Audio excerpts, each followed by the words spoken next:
Мактанчак Ташбаканын окуясы.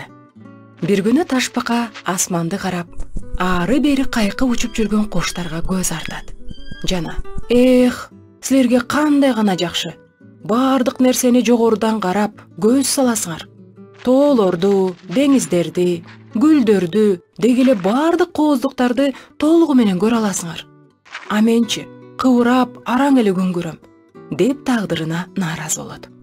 Ошондо эки куш аны аяп: "Эми кайгырба Ташбака, бир күнү сен деле учуп калаттырсың", деп сооротушат. "Кайдагыны айтасыңар? Менин силердикиндей канатым болбосо, кантип учмак элем", деп Ташбаканын ого бетер көңүлү чөгөт. Ал бир нече күн ошентип тагдырына таарынып, эч нерсеге көңүлү чаппай жатып калат. Бир күнү ага керемет ой келет.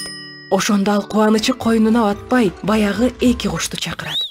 Алар шашылып учуп келишкенде Ташбака: "Достор, мен кантип учсам болот экенин таптым. Ал үчүн силердин жардамыңар керек болот. Мен кичинекей чыбыкты тиштейм. Силер экөөңөр да эки жагынан аны тиштеп, канатыңар менен учасыңар. Анан ошентип мен кыялыма жетем.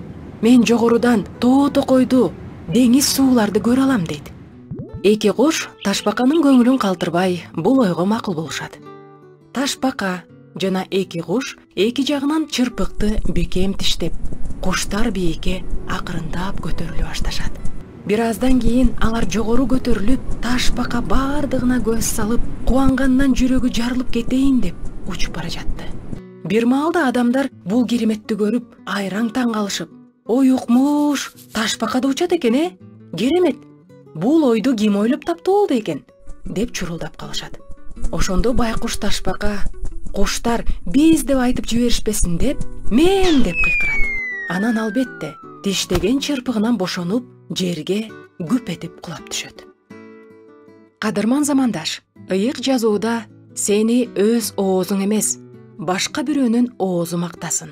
Сени өз тилиң эмес, бөлөк бирөөнүн тили мактасын" деп жазылган.